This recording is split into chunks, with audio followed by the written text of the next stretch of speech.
buenas tardes, bienvenidos a una nueva edición de LOB Deportes, la otra palabra de deportes. Mi nombre es Joaquín Talmón, hoy estamos lanzando la 7ª entrevista del ciclo y en esta ocasión nos acompaña un exjugador de fútbol, militó en las divisiones juveniles del Club Atlético Colón, tuvo muy buen paso por el Club Sabalero, estuvo también en las ligas del extranjero, estuvo en el Basel de Suiza, en el América de México, en la U Católica de Chile, nos va a estar contando todas sus experiencias allí, así que le damos la bienvenida en el día de hoy a César Andrés Cariñano. César, muy buenas tardes, ¿cómo estás? ¿Qué tal, Joaquín? Bueno, gracias por la presentación. Voy a estar acá jugando un poco con la luz para ver si sale muy oscuro o no. Vos me vas cantando. Perfecto. Todo bien. Gracias por la oportunidad de hablar un rato de fútbol. Siempre es interesante. Qué bueno que te puedas prender en esta ocasión. Te agradezco mucho por esta posibilidad. Y antes de comenzar con la nota, comienzo con la pregunta obligada. ¿Cómo la estás pasando en esta época de pandemia de coronavirus? Trato de decir siempre lo mismo, mejor que todos aquellos que no pueden quedarse porque deben salir a buscar el sustento de cada día o porque no tienen espacio para que entren todos adentro. Así que en mi casa tenemos lugar, estamos cómodos, yo puedo salir por el laburo en la radio, mi señora, que tenemos un local de ropa, también ha empezado a poder moverse, y los chicos, que son la gran preocupación, por ahora la llevan bien, con un poco de patio, con un poco de tareas, con un poco de tiempo compartido en familia, pero bueno, con la sensación que tenemos todos de que no hay que dejar de hacer caso a los que saben, pero con la sensación también confirmada de que cada día cuesta un poquitito más. Totalmente. Y en ese sentido, teniendo en cuenta tu trayectoria como deportista, a tus hijos tratás de incentivarles un poco el ritmo deportivo, que hagan algo en esta época. Sí, tratamos de... A mí me gusta compartir, siempre me gustó compartir juegos de mesa, entonces tratamos de todos los días dedicar un rato a eso, tratar, aunque no sea tan fácil, de dedicar un rato a la lectura. Tenemos un aro colgado en la galería, tiramos a veces ahí, y bueno, mi pibe juega a la pelota, entonces es una buena iniciativa del club, les van mandando todos los días algo diferente para hacer, incluso en grupos, a partir de ahí se activa, y si no, no es que yo lo entreno, sino que jugamos un rato con pelota, nos movemos, mi señora también los incentiva a hacer alguna actividad física con todos los tutoriales que hay dando vuelta, pero sí, yo creo, a partir de mi experiencia, sé que muchas angustias o cosas que se te puedan venir a la cabeza muchas veces se solucionan descargando un poco con lo físico, y los chicos por ahí, si uno no los instiga, están propensos al sedentarismo porque hoy las tecnologías abrazan de una manera que en nuestra época no ocurría. Totalmente, más que nada un fuerte cable a tierra el deporte para, como vos decís, descargar tensiones en esta época de mucho encierro, ¿no? Sí, tal cual. En mi vida lo ha sido siempre y uno trata de transmitirlo aquí, nada es forzado. Yo no exijo, jamás le exigí a mi pibe que juegue al fútbol o a lo que sea, él ha pasado por el básquet, ha vuelto al fútbol, pero sí la premisa de tratar de que haga algún tipo de actividad, mañana va a baile, va a danza, por ahí se aprende a jugar al básquet. Hasta que ellos lo conozcan, una vez que ellos se den cuenta que eso libera, lo van a incorporar. Por supuesto. Bueno, Andrés, te propongo un viaje en el tiempo, allá por la década de los 80, años 85, 86, tus primeros años de infancia, y comentame cuál es tu primer contacto con una pelota de fútbol en el barrio, ¿cómo fue? Bueno, el primer contacto probablemente lo tengan que contar mis viejos, que fue los que me vieron a mí con la pelota antes de que yo tome uso de razón de que la tenía conmigo. Siempre marca mi mamá que lo que se me cruzaba lo pateaba, y de que yo me acuerdo siempre fue de ese modo, pero como vínculo social, yo soy de un pueblo que se llama Freire, en la localidad de Córdoba, de 6.000 habitantes. El primer contacto fue los vecinos, en ese entonces éramos no menos de 10 que vivíamos en una manzana, y vivíamos jugando en la calle. Yo tengo incluso escrito unos libros de cuentos y un par de las historias transcurren en la calle porque es una forma de viajar yo en el tiempo. Después tuvimos la canchita del cura. Después tuvimos la canchita del cura, que era un campito al lado de la iglesia a una cuadra de mi casa, hasta los, 6, 7 años que empecé a ir al departamento de deportes de la municipalidad del pueblo, que ahí ya empecé a jugar de manera federada, digamos. Perfecto. Y bueno, una vez que vas creciendo, vas teniendo un contacto que pasa de una etapa amateur a una etapa cada vez más profesional. Sí, yo creo que a partir de los 12 años más o menos, creo que los chicos empiezan a buscar otro nivel de competencia y ya el jugar por jugar empieza a hacerse cada vez más difícil. Bueno, y en esa búsqueda de nuevos desafíos yo siempre sentí un vínculo muy fuerte con la pelota.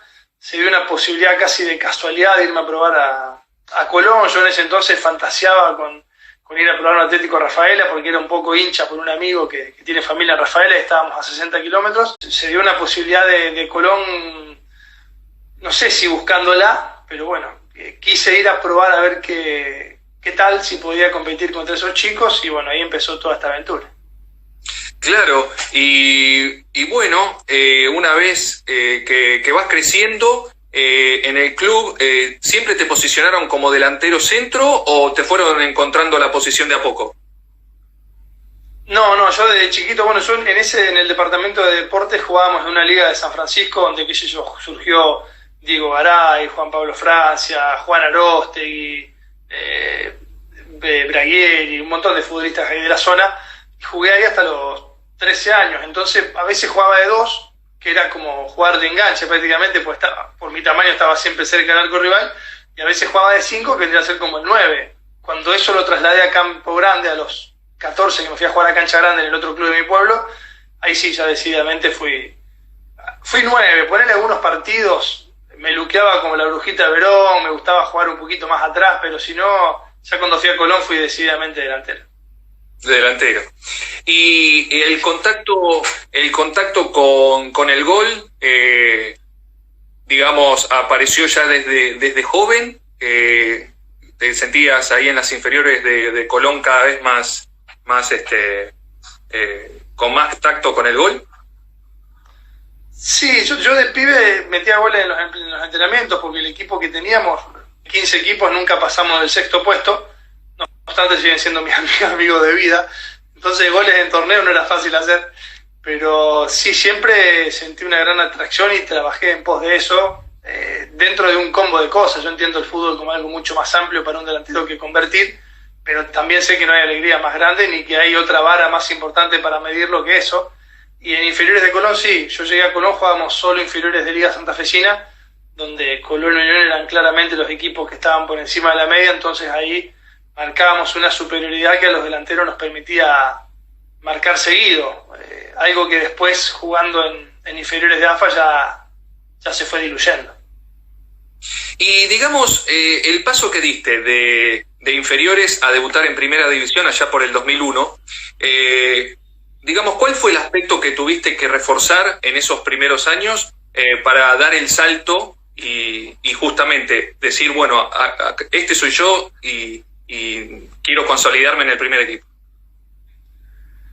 Wow, sí, para mí me costó un año y medio lograr la seguridad en primera que tenía en juveniles. Creo que fundamentalmente es una cuestión de mentalización, porque vos en las pretemporadas no sos menos que ninguno prácticamente, pero después a la hora de jugar te cuesta sentirte importante, valioso, con espalda, con respaldo, y en eso fue muy importante un entrenador que me agarró cuando yo después de debutar volví a cuarta, que es Ramón Mántaras, y el Tigre Gareca, que fue el que me hizo debutar, que me hizo sentir futbolista antes de ponerme.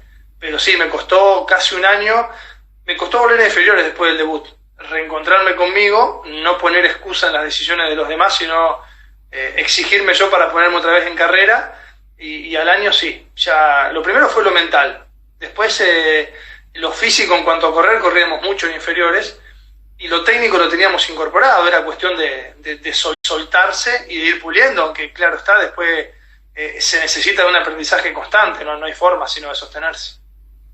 ¿A vos te pasó esto de agarrar tus primeros minutos en primera y nuevamente bajar a la reserva y después otra vez volver a insertarte en el equipo de primera?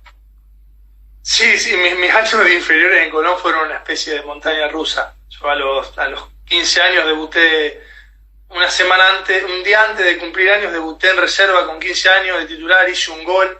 A la semana siguiente hice otro gol, después desaparecí, después con Piazza estuve a punto de debutar a los 16, después regresé a inferiores, debuté y volví a cuarta. Estuvo lejos de ser un proceso ordenado, no solo el mío, sino el trabajo de Colón en esa época en inferiores.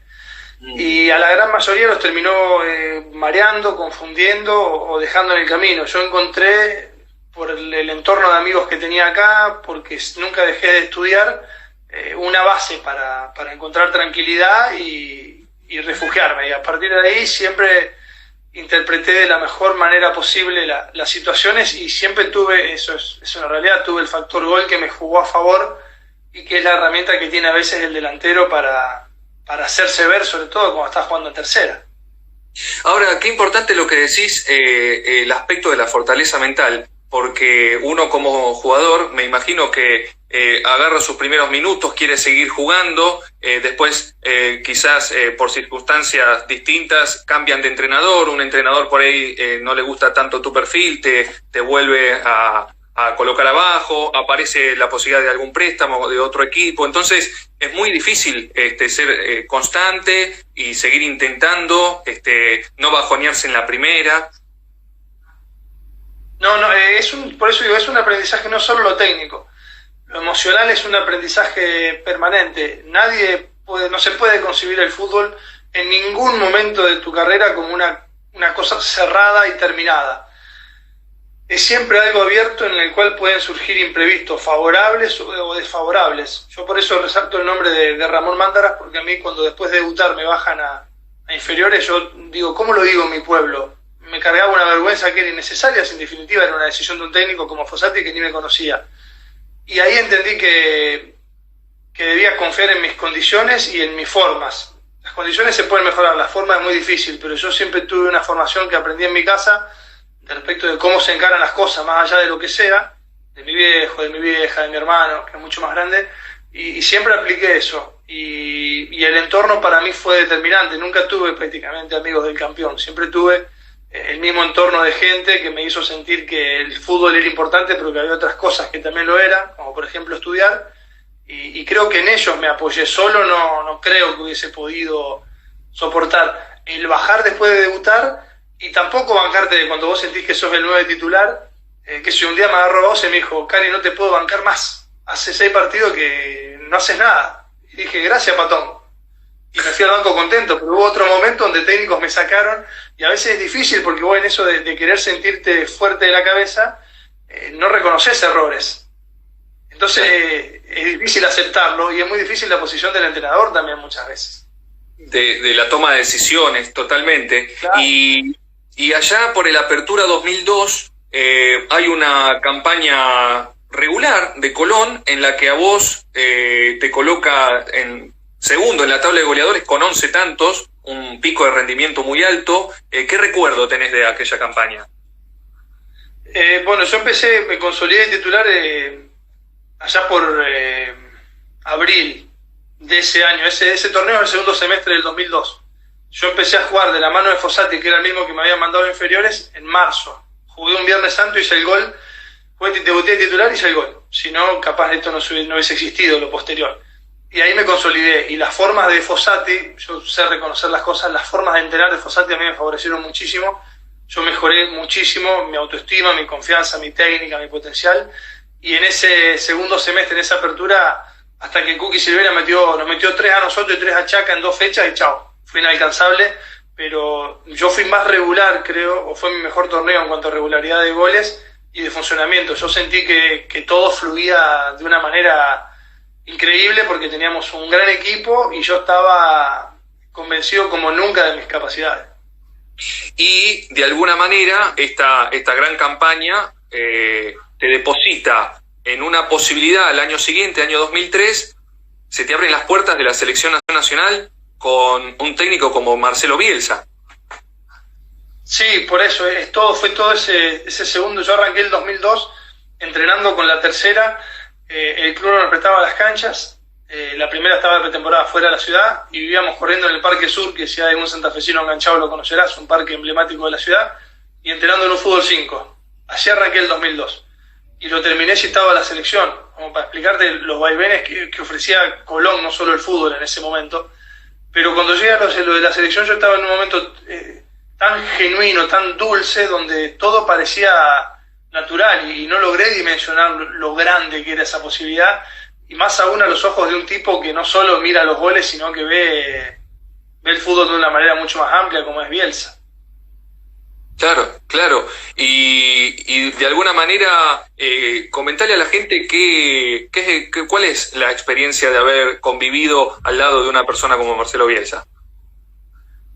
Bueno, sí, Marcelo puede ser contradictorio en algunas cuestiones, demasiado cerrado en alguna idea, demasiado obstinado, pero yo creo que a la hora de transmitir conceptos y de desarrollarlos en el campo es el mejor que yo he visto en mi carrera, y lo he visto con formas que terminaron adquiriendo otros entrenadores más adelante. Después en el día a día era de una distancia muy grande, los entrenamientos los manejaban sus ayudantes, él solo daba las directrices y después se sentaba en algún lugar alto a observarlo, y las charlas que tenía para con nosotros eran al inicio y generalmente por las noches con sesión de video. Cuando no existía el video tenía una oficina llena de VHS, no estaba la digitalización de hoy. Yo recuerdo eso, el trato cordial, igualitario para todos, la capacidad de trabajo y el avance. Yo digo que los genios son adelantados a su época y él trabajaba como muchos trabajan hoy. Claro, claro. Y bueno, debido a ese gran momento, se te abre una puerta para jugar en Suiza, más precisamente en el Basel. ¿Qué tal esa experiencia en el fútbol suizo? ¿Cómo lo viste? Y esa experiencia yo desde acá la sentía como un trampolín para tratar de... Uno es pibe, ¿viste? Y sueña con que puede llegar a jugar hasta el fin del mundo, entonces yo lo tomé como una gran oportunidad. Yo no estaba en el mejor momento en Colón, no me estaba tratando bien la dirigencia, venía teniendo pocos minutos con Maturana, y lo vi como una oportunidad magnífica. Y cuando estuve allá sentí que me podía quedar mucho tiempo ahí, porque más allá de la dificultad del idioma, al tiempo nos pudimos acomodar con mi mujer y era un fútbol que estaba en crecimiento y era un club que por la diferencia que marcaba a nivel local jugaba competencias importantes todos los años. Pero bueno, la primera temporada me costó jugar porque había un equipo armado, y cuando me consolidé en el final de esa primera temporada tuve un desgarro que devino en pubalgia, una pubalgia que nunca supieron detectar allá y que me tuvo entre pubalgias y desgarros casi 3 años sin poder jugar profesionalmente. Claro, claro. Y de alguna manera esa lesión impidió un crecimiento notable que venías teniendo. Sí, definitivamente truncó mis posibilidades en Suiza. El fútbol, por decirte, en enero, a los 6 meses que yo había llegado, yo terminé jugando, y en enero vino un emisario de la Fiorentina para que le firmemos un poder porque estaba interesado. Así de trampolín es el fútbol suizo cuando las cosas te salen bien. Igual yo después, cuando estuve allá, estaba cómoda ahí, habíamos encontrado familias argentinas con las que aún hoy nos sentimos hermanos, y no tenía ningún apuro de irme a otro lado, pero lo pude disfrutar realmente muy poco. Después fue un martillo para mí, para mi hoy señora, que en aquel momento era mi novia, que fue el gran sostén que tuve, para mi familia acá, teniendo la distancia. Fueron años realmente muy difíciles, y de hecho yo termino rescindiendo 6 meses antes y firmándole a favor del club un papel por el cual, si yo volvía a Europa, le tenían que pagar una suma importante de dinero, porque yo me quería volver y quería dejar de jugar a la pelota. Y bueno, después lo encontré, tengo una gran relación con Juan Herbella. Cuando volví nos juntamos ahí en Ezeiza, ahí cerca de Ezeiza, en General Paz, en una estación de servicio, y me convenció de que siga jugando, de que no tire la toalla. Ahí se abrió la puerta de Colón y bueno, intenté darle vuelo a algo que yo sentía ya no daba para más. Claro, claro. Previamente llega tu primer título en tu carrera como jugador en el año 2004 con el Basilea. Claro, la temporada esa 2004-2005 que yo no arranco jugando, que después entro a jugar mucho, a convertir, a sentirme bien, y de los cuales no pude jugar las últimas 10 fechas por las lesiones, así que yo tuve 3 títulos en mi vida, en mi carrera profesional. Y hay uno solo que siento, ya vamos a llegar, calculo, pero hay uno solo que siento íntegro. De los otros no me logro sentir parte, ese es uno de ellos. Ah, está bien. Y bueno, tenés también el grato recuerdo de haber compartido equipo con Matías Delgado. Sí, bueno, Matías Delgado, Julio Rossi y Cristian Jiménez eran los 3 argentinos que abrieron con sus formas y su juego la llave para que entremos al resto a ese club. Ahí después jugó Marcelo Díaz, que hoy está en Racing, jugó Marco Gelabert, jugó Franco Costanzo muchos años, jugó Federico Almerares. Abrieron una puerta grande para los argentinos. Y para mí fueron parte de mi familia ya, no solo ellos, sino sus familias, para contener a mi señora y a mí. Y aparte de ser unos jugadores notables, generamos un vínculo que sigue vigente hasta hoy. Ellos fueron determinantes para que el choque cultural sea un poquitito más leve. De acuerdo a tu vivencia en el fútbol suizo, ¿qué diferencias encontrás respecto al fútbol argentino? ¿Cómo se juega en Suiza? Bueno, saludo a Guille Bozana, un amigo de la infancia que se prendió, no soy de hace mucho no lo veo. Bueno, yo me gusta decir que acá nos jactamos de que el futbolista argentino es el más técnico, cuando en realidad lo que tenemos incorporado, ¿no? Pero los talentosos argentinos es la gambeta, el firulete, la decisión propia, pero técnicamente el futbolista suizo estaba por encima nuestro, en el sentido de que el control con los dos pies, orientado, los pases largos con ambos perfiles, el control de pecho, la técnica individual. El tema que allá la forma de jugar es de control y pase, se juega mucho más en lo colectivo. Y entonces se diluye la gambeta y uno asocia el talento solo a la gambeta, pero técnicamente me encontré un club donde desde los 12 años cada pibe labura con una pelota. Esa es la escuela, por ejemplo, de Iván Rakitic, que yo compartí plantel con él se formó ahí, más allá de ser croata, nacido en Suiza, y esa escuela nutrió a la selección de Suiza de muchos futbolistas, y a mí me sirvió para caer en la cuenta de que la técnica es otra cosa, y ellos la tenían incorporada y yo no, entonces tuve que pulir mucho en poco tiempo. Vos sabés que, atando cabos con lo que me decís, también en entrevistas anteriores, aquellos jugadores argentinos que pasaron por las ligas del exterior recalcan esto, que lo que se le sumó a su juego es mejorar la cuestión técnica. Uno quizás tiene la idea de que el futbolista argentino acá es mucho más técnico que en otros países. Sin embargo, de acuerdo a todos estos relatos, han mejorado mucho la parte del control y del pase.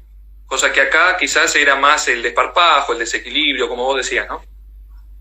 Sí, yo no puedo jugar en las canteras de la época en la que yo me formé, porque pasaban en el fútbol del interior, pasaba más o menos lo mismo, pero se enteraba con las pelotas que teníamos, se enteraba donde se podía, y era muy difícil en ese contexto desarrollar, perfeccionar mucho la técnica. Nosotros tuvimos un técnico, el Mono Olivares, que fue jugador de Colón, fue entrenador, era un calentón bárbaro, pero trabajaba muy bien.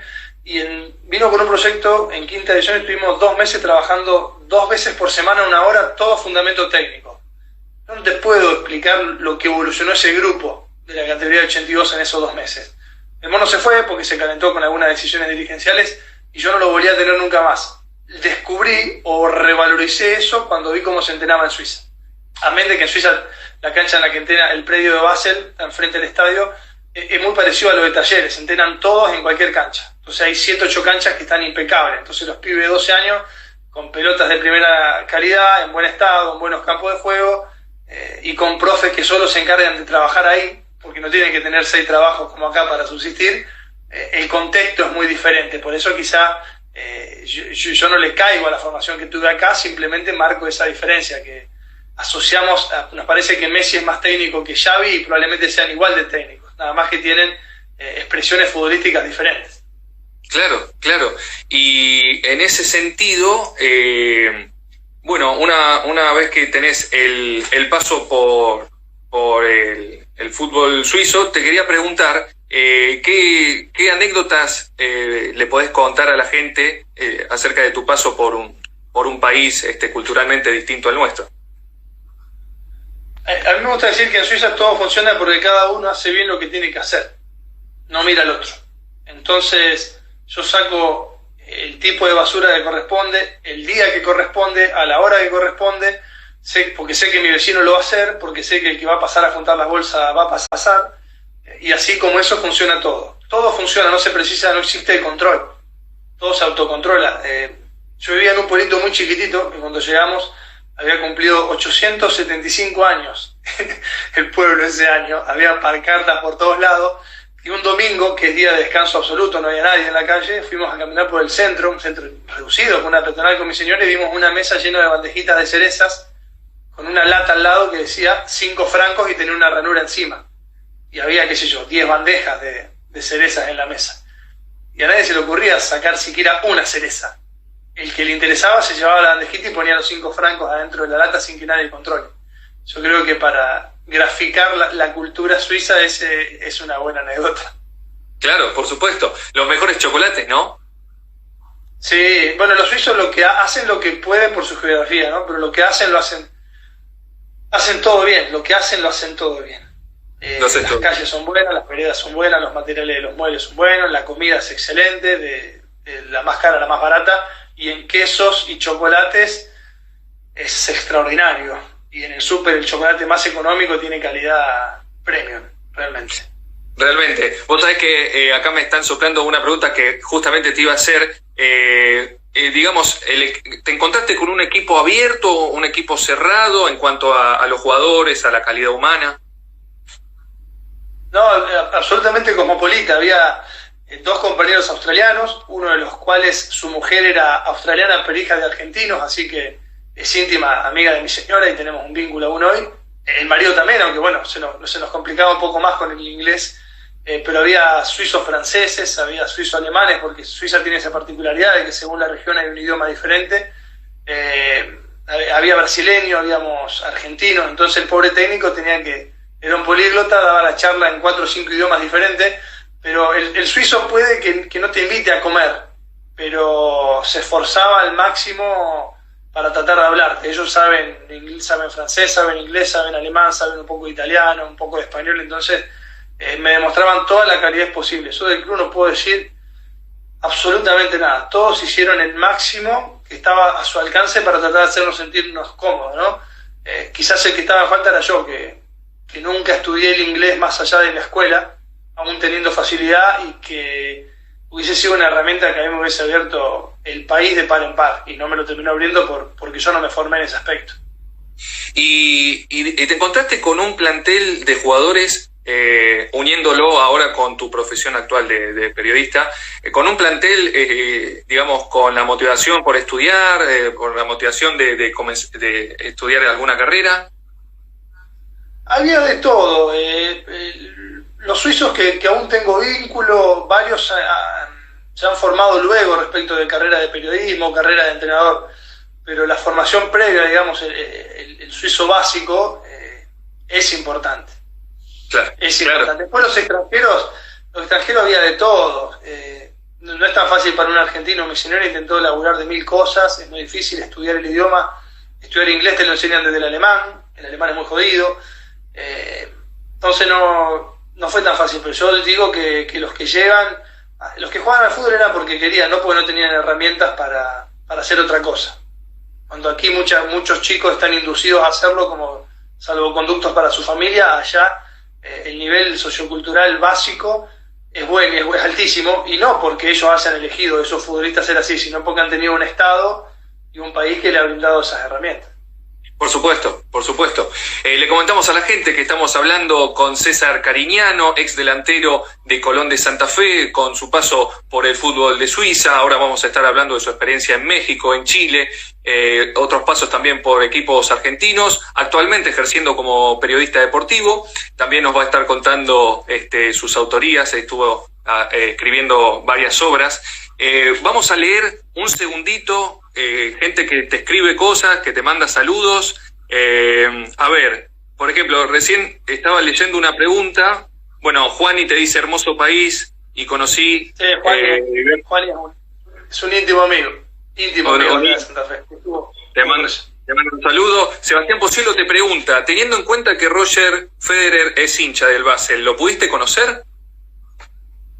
Lo vi una vez en mis épocas de lesionado, que iba siempre a la zona VIP, o sea, nos mandaban ahí, no porque yo me sentía VIP, era la zona de los palcos altos donde se utilizaba